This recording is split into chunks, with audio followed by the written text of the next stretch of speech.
ನಮಸ್ಕಾರ ನೋಡ್ಸಾದ್ರೆ ಕೊನೆಗೂ 1383 post nursery ಹುದ್ದೆಗೆ ಅರ್ಜಿಯನ್ನ ಕರೆದಿದ್ದಾರೆ. ಇದಕ್ಕೆ ಅರ್ಜಿ ಸಲ್ಲಿಸಲು 2 ಡಿಸೆಂಬರ್ 2025 ಕೊನೆಯ ದಿನಾಂಕ ಆಗಿರತ್ತೆ.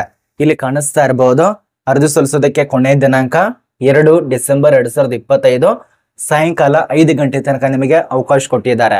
ಇದು ಯಾವ ಒಂದು ಇಲಾಖೆಯಲ್ಲಿ ಅರ್ಜಿ ಕರೆದಿದ್ದಾರೆ, ಎಷ್ಟು ಪೋಸ್ಟ್ಗಳು ಖಾಲಿ ಇರತ್ತೆ, ಹೆಂಗೆಲ್ಲ ನೇಮಕಾತಿ ಆಗ್ತಾ ಇದೆ, ಪ್ರಾರಂಭ ದಿನಾಂಕ, ಬೇಕಾಗುವಂತ ಡಾಕ್ಯುಮೆಂಟ್ಸ್ ಎಲ್ಲ ಮಾಹಿತಿಯನ್ನ ತಿಳಿಸ್ಕೊಡ್ತಾನೆ. ಅದ ನಂತರ ನಮ್ಮ ಒಂದು ಭಾರತೀಯ SBI ಬ್ಯಾಂಕ್ ನಲ್ಲಿ ಅರ್ಜಿ ಕರೆದಿದ್ದಾರೆ. SBI ಬ್ಯಾಂಕ್ ನಲ್ಲಿ ಯಾವುದೇ ರೀತಿಯಾಗಿ ಪರೀಕ್ಷೆ ಇರೋದಲ್ಲ. ಇದೊಂದು ಭರ್ಜರಿ ಗುಡ್ ನ್ಯೂಸ್. ಸಂದರ್ಶನ ಅದ ನಂತರ ಡಾಕ್ಯುಮೆಂಟ್ಸ್ ಪರಿಶೀಲನೆ ನಡೆಸಿ ಆಯ್ಕೆಯನ್ನು ಮಾಡ್ತಿದ್ದಾರೆ. ಇದರಲ್ಲಿ ಎಷ್ಟು ಸಂಬಳ ಕೊಡ್ತಾರೆ, ಏಜ್ ಲಿಮಿಟ್ ಎಷ್ಟಾಗಿರ್ಬೇಕು, ಅರ್ಜಿ ಸಲ್ಲಿಸುವಂತ ವಿಧಾನ, ಹುದ್ದೆಗಳ ಬಗ್ಗೆ ಸಂಪೂರ್ಣ ಡೀಟೇಲ್ಸ್ ಎಲ್ಲ ಮಾಹಿತಿ ಇರತ್ತೆ. ಟೋಟಲ್ ಆಗಿ ಈ ಒಂದು ವಿಡಿಯೋದಲ್ಲಿ 2 ಇಲಾಖೆ ಬಗ್ಗೆ, ಈ ಒಂದು ನರ್ಸರಿ ಅದ ನಂತರ SBI ಬ್ಯಾಂಕು 2 ಇಲಾಖೆ ಬಗ್ಗೆ ತಿಳಿಸ್ಕೊಡ್ತಾ ಇರೋದು. ವಿಡಿಯೋ ಕೊನ್ಸನ್ಕ ನೋಡಿ. ಈ ಎಲ್ಲ 2 ಇಲಾಖೆ ಇದಲ್ಲ, ಸಂಪೂರ್ಣವಾಗಿ ಗೌರ್ಮೆಂಟ್ ಆಗಿರತ್ತೆ. SBI ಬ್ಯಾಂಕು ಕೂಡ ಗೌರ್ಮೆಂಟ್, ಈಗ ತಿಳಿಸ್ಕೊಡ್ತೀನಿ ನರ್ಸಿನು ಇದು ಕೂಡ ಗೌರ್ಮೆಂಟ್. ವಿಡಿಯೋ ಕೊನ್ಸನ್ಕ ನೋಡಿ, ನಿಮಗೆ ಅರ್ಥ ಆಗತ್ತೆ. ನೀವೇನಾದ್ರೂ ಅರ್ಧ ನೋಡಿದ್ರೆ ಸ್ವಲ್ಪ ಮಾಹಿತಿ ತಿಳ್ಕೊಳ್ಳೋದಿಲ್ಲ, ಆದ ಕಾರಣ ಕೊನ್ಸನ್ಕ ನೋಡಿ. ಮತ್ತೆ ಈ ಒಂದು ಚಾನಲ್ ಅನ್ನು ಯಾರು ಸಬ್ಸ್ಕ್ರೈಬ್ ಮಾಡಿಲ್ಲ, ಸಬ್ಸ್ಕ್ರೈಬ್ ಮಾಡ್ಕೊಳ್ಳಿ. ಯಾರು ಹೊಸ ನೋಡತ್ತಿರಲ್ಲ ಪ್ರಶಾಂತ್ ಅಕಾಡೆಮಿ ಚಾನಲ್ ಅನ್ನು ಸಬ್ಸ್ಕ್ರೈಬ್ ಮಾಡ್ಕೊಳ್ಳಿ. ಬನ್ನಿ ಒಂದೊಂದಾಗಿ ತಿಳಿಸ್ಕೊಡ್ತಾನೆ ನೋಡಿ. ಮೊದಲನೇದಾಗಿ ಇಲ್ಲಿ ಖಾಲಿರುವಂತ ಸಂಸ್ಥೆ ಹೆಸರು ತಿಳ್ಕೊಬೇಕಾಗತ್ತೆ.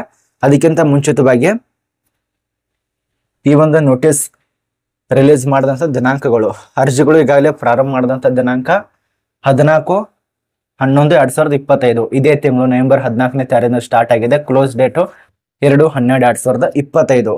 ಅದ್ರ ಬಳಿಕ ನೀವೇನಾದ್ರೂ ಸಬ್ಮಿಷನ್ NOC ಅಪ್ಲಿಕೇಶನ್ ವರ್ಕಿಂಗ್ ಏನಾದರೂ ತಪ್ಪಾಗಿ ಅರ್ಜಿ ಸಲ್ಲಿಸಿದ್ರೆ ಅದೆಲ್ಲ ತಿದ್ದುಪಡಿ ಮಾಡೋದಕ್ಕೆ ಗೌರ್ಮೆಂಟ್ ಕೊಟ್ಟಿರುವಂತ ಮಾಹಿತಿ 6/12/2025.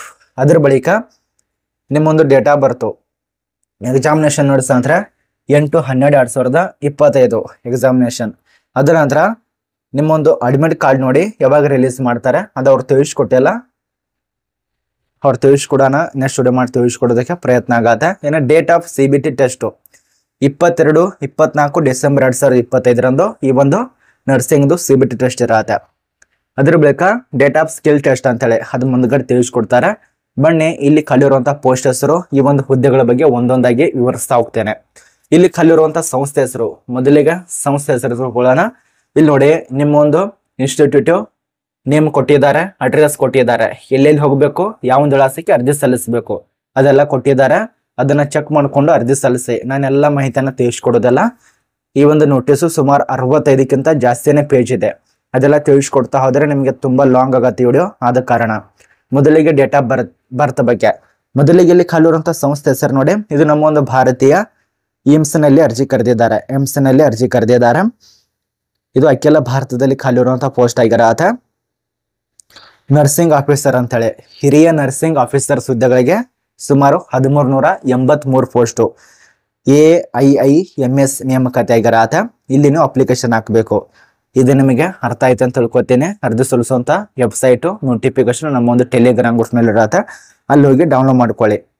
ಏಮ್ಸ್ ನಲ್ಲಿ ಅರ್ಜಿ ಕರೆದಿದ್ದಾರೆ. ಇದಕ್ಕೆ ವಯೋಮಿತಿ 18 ವರ್ಷದಿಂದ, ಮಾನದಂಡಗಳ ಪ್ರಕಾರ 18 ವರ್ಷದಿಂದ ನಿಮಗೆ 40-35 ವರ್ಷದ ತನಕ ಅವಕಾಶ ಕೊಟ್ಟಿದ್ದಾರೆ. ಇದನ್ನ ನೋಡ್ಕೊಂಡು ಸರಿಯಾಗಿ ಅಪ್ಲಿಕೇಶನ್ ಹಾಕಿ. ಇನ್ನು ಅರ್ಜಿ ಸಲ್ಲಿಸುವಂತ ಶುಲ್ಕಗಳ ಬಗ್ಗೆ ವಿವರಗಳು ಕೊಟ್ಟಿದ್ದಾರೆ. ಆ ಒಂದು ವಿವರ ಬಗ್ಗೆ ಕೂಡ ಇಲ್ಲಿ ತಿಳಿಸ್ಕೊಡ್ತೇನೆ ನೋಡಿ. ಈಗ ಅರ್ಜಿ ಶುಲ್ಕ ಆದ್ಮೇಲೆ ತೆಳಗಡೆ 10-20 ಲೈನ್ ಕೊಟ್ಟಿದ್ದಾರೆ. ಅದ ನಂತರ ಏಜ್ ಲಿಮಿಟ್ ಆದ್ಮೇಲೆ ಅದಕ್ಕೆ ತೆಳಗಡೆ 10-20 ಲೈನ್ ಕೊಟ್ಟಿದ್ದಾರೆ, ಅದೆಲ್ಲ ಕೊಟ್ಟಿದ್ದಾರೆ. ಇನ್ನು ಅಪ್ಲಿಕೇಶನ್ ಫೀಸ್ ನೋಡಿ ಎಷ್ಟು ಇಟ್ಟಿದ್ದಾರೆ ಅವರು. ಜನರಲ್ ಕಾಸ್ಟ್ OBC ಅಭ್ಯರ್ಥಿಗಳಿಗೆ 3000, ಅದೇ ರೀತಿ SC ಅಭ್ಯರ್ಥಿ EWS ಅವರಿಗೆ 2400 ರೂಪಾಯಿ. ಇದರಲ್ಲಿ GST ಎಲ್ಲ ಚಾರ್ಜ್ ಇಸ್ಕೊಂಡು ಅವರೆಲ್ಲ ಕೊಟ್ಟಿದ್ದಾರೆ. ಏನಾದ್ರು ಅಂಗವಿಕಲದವ್ರು ಇದ್ರೆ ನಿಮಗೆ ಅನ್ವಯಿಸುತ್ತೆ ಅಂತ ಕೊಟ್ಟಿದ್ದಾರೆ. ಬಟ್ ಇಷ್ಟಿಷ್ಟು ಅಂತೇಳಿ ನಿಮಗೆ ಸರಿಲಿಕ್ಕಿರತ್ತೆ ಅದರಲ್ಲಿ. ಇದು ನಿಯಮಗಳಿಗೆ ಸಂಬಂಧಪಟ್ಟಂತೆ ಮಾಹಿತಿ. ಇನ್ನು ಎಕ್ಸಾಮ್ ಬಗ್ಗೆ ಮಾಹಿತಿ ಇರತ್ತೆ, ಎಲ್ಲ ಪ್ರತಿಯೊಂದು ಮಾಹಿತಿ ಈ ಒಂದು ನೋಟಿಸನ್ನ ಡೌನ್ಲೋಡ್ ಮಾಡ್ಕೊಳ್ಳಿ. ಇದ್ರ ಬಗ್ಗೆ ಅರ್ಥ ಆಯ್ತು ಅಂತ ತಿಳ್ಕೊತೇನೆ. ಮತ್ತೆ ಇದಕ್ಕೆ ಏಜ್ ಲಿಮಿಟ್ ಎಲ್ಲ ಮಾಹಿತಿ ತಿಳಿಸ್ಕೊಟ್ಟಿದ್ದೇವೆ. ಇನ್ನು ವಿದ್ಯಾರ್ಹತೆ, ನೀವು ನರ್ಸಿಂಗ್ ಅನ್ನ ಕಡ್ಡಾಯವಾಗಿ ತೆರಗಡೆ ಹೊಂದಿರಬೇಕು. ಅದ ನಂತರ JNM ಪದವಿ ಇದೆಲ್ಲ ಆಗಿರ್ಬೇಕಾಗತ್ತೆ. ಇದು ನಿಮಗೆ ಸಂಪೂರ್ಣ ಮಾಹಿತಿ ತಿಳಿದಿದೆ ಅಂತ ಅನ್ಕೋತೀವಿ. ಇನ್ನು ಎರಡನೇದಾಗಿ ಇದು ನಮ್ಮ ಒಂದು SBI ಬ್ಯಾಂಕ್ ನಲ್ಲಿ ಅರ್ಜಿ ಕರೆದಿದ್ದಾರೆ. SBI ಬ್ಯಾಂಕ್ ನಲ್ಲಿ ಯಾವ್ಯಾವ ಪೋಸ್ಟ್ ಖಾಲಿ ಇದಾವೆ ಅದ್ರ ಬಗ್ಗೆ ಸ್ವಲ್ಪ ಮಾಹಿತಿ ನೋಡಿ. ಈ ಒಂದು ನೋಟಿಸ್ ರಿಲೀಸ್ ಮಾಡಿದ್ದು ತುಂಬಾ ದಿನಾನ ಆಗಿಲ್ಲ. ಎಷ್ಟನೇ ತಾರೀಕದಂದು ರಿಲೀಸ್ ಮಾಡಿದ್ದಾರೆ, 11/11/2025 ಬರೀ ನಿಮಗೆ 2-3 ದಿನದ ಮಾತ್ರ ಆಗಿದೆ. ಇದಕ್ಕೆ 1 ಡಿಸೆಂಬರ್ 2025 ತನಕ ಅವಕಾಶ ಇರತ್ತೆ. ಅರ್ಜಿ ಸಲ್ಲಿಸುವಂತ ವೆಬ್ಸೈಟು SBI bank.in ಗೆ ಭೇಟಿ ಮಾಡ್ಕೊಂಡು ಅರ್ಜಿ ಸಲ್ಲಿಸಿ. ನಾನು ಮುಂಚಿತವಾಗಿ ಒಂದು ವಿಡಿಯೋ ಮುಂಚಿತವಾಗಿ ಒಂದು ಇಲಾಖೆ ಬಗ್ಗೆ ತಿಳಿಸ್ಕೊಡ್ತೇನಲ್ಲ, ಇದು 1383 ಪೋಸ್ಟು AIIMS ಅಂತ ಗೂಗಲ್ನವ್ರಿಗೆ ಸರ್ಚ್ ಮಾಡಿ ಅದಕ್ಕೆ ಸಂಬಂಧಪಟ್ಟಂತೆ ಇನ್ನಷ್ಟು ಹೆಚ್ಚಿನ ಮಾಹಿತಿ ಕೂಡ ಬರತ್ತೆ. ಅಲ್ಲಿ ನೀವು ಚೆಕ್ ಮಾಡ್ಕೊಂಡು ಇನ್ನಷ್ಟು ಹೆಚ್ಚಿನ ಮಾಹಿತಿಯನ್ನು ಪಡ್ಕೋಬಹುದು. ಈ ಒಂದು ಇಲಾಖೆಯಲ್ಲಿ ಯಾವ್ಯಾವ ಪೋಸ್ಟ್ ಖಾಲಿ ಅದಾವೆ ಅಂದ್ರೆ SBI ಬ್ಯಾಂಕ್ನಲ್ಲಿ ಖಾಲಿ ಇರುವಂತಹ ಪೋಸ್ಟ್, ಮೊದಲನೇದಾಗಿ ಸ್ಪೆಷಲಿಸ್ಟ್ ಪೋಸ್ಟ್ಗಳು ಖಾಲಿ ಇರತ್ತೆ. ವ್ಯವಸ್ಥಾಪಕ ಹುದ್ದೆಗಳಿಗೆ ರಿಸ್ಕ್ ವ್ಯವಸ್ಥಾಪಕ ಪೋಸ್ಟ್ಗಳಿಗೆ ನೇಮಕಾತಿ ಆಗ್ತಾ ಇದೆ. ಈ ಒಂದು ರಿಸ್ಕ್ ವ್ಯವಸ್ಥಾಪಕ ಪೋಸ್ಟ್ ಎಲ್ಲೆಲ್ಲಿ ಎಷ್ಟೆಷ್ಟು ಪೋಸ್ಟ್ ಖಾಲಿ ಇದೆ ಅದು ವಿವರ ಕೊಟ್ಟಿದ್ದಾರೆ. ಮ್ಯಾನೇಜರ್ ಅಂತೇಳಿ ರಿಸ್ಕ್ ಸ್ಪೆಷಲಿಸ್ಟ್ ಅಂತೇಳಿ ಈ ಒಂದು ರಿಸ್ಕ್ ಸ್ಪೆಷಲಿಸ್ಟ್ ಹುದ್ದೆಗಳು SC ದವರೆಗೆ ಪೋಸ್ಟ್ ಇಲ್ಲ, OBC ದವರಿಗೆ 1 ಪೋಸ್ಟ್, ಯುವರ್ ಅಭ್ಯರ್ಥಿಗೆ 4, ಟೋಟಲ್ ಆಗಿ 5. ಉಳಿದಂತವ್ರಿಗೆ ಎಷ್ಟು ಇದೆ ಅಂತ ಅದೆಲ್ಲ ಕೊಟ್ಟಿದ್ದಾರೆ. ಡೆಪ್ಯೂಟಿ ಮ್ಯಾನೇಜರ್ ರಿಸ್ಕ್ ಸ್ಪೆಷಲಿಸ್ಟ್ ದಲ್ಲಿ ಬರತ್ತೆ ಇದು ಕೂಡ.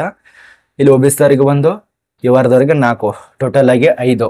ಇನ್ನು ಏಜ್ ಲಿಮಿಟ್ ಈ ಒಂದು ಮೊದಲನೇ ಪೋಸ್ಟ್ಗೆ ಮ್ಯಾನೇಜರ್ ಹುದ್ದೆ ರಿಸ್ಕ್ ಸ್ಪೆಷಲಿಸ್ಟ್ ಹುದ್ದೆಗೆ 40 ವರ್ಷ. ಅದ ನಂತರ ಡೆಪ್ಯೂಟಿ ಮ್ಯಾನೇಜರ್ ಹುದ್ದೆಗಳಿಗೆ ರಿಸ್ಕ್ ಸ್ಪೆಷಲಿಸ್ಟ್ ಹುದ್ದೆಗಳಿಗೆ 35. ಅದು ನಿಯಮಗಳಿಗೆ ಸಂಬಂಧಪಟ್ಟಂತೆ ಮಾಹಿತಿಯನ್ನು ತಿಳಿಸಿಕೊಟ್ಟಿದ್ದಾರೆ. ಇನ್ನು ವಯೋಮಿತಿ ಕೂಡ ನಿಮಗೆ ಸರಿಲಿಕ್ಕಿರತ್ತೆ. ಅದು ಎಷ್ಟು ಸಡಿಲಿಕ್ಕಿರತ್ತೆ ಅಲ್ಲಿ ಮೂಲೆಯಲ್ಲಿ ಕೊಟ್ಟಿದ್ದಾರೆ ನೋಡಿ. ಇದು ಟೋಟಲ್ ಆಗಿ 12 ಪೇಜ್ದು ನೋಟಿಸ್ ಆಗಿದೆ.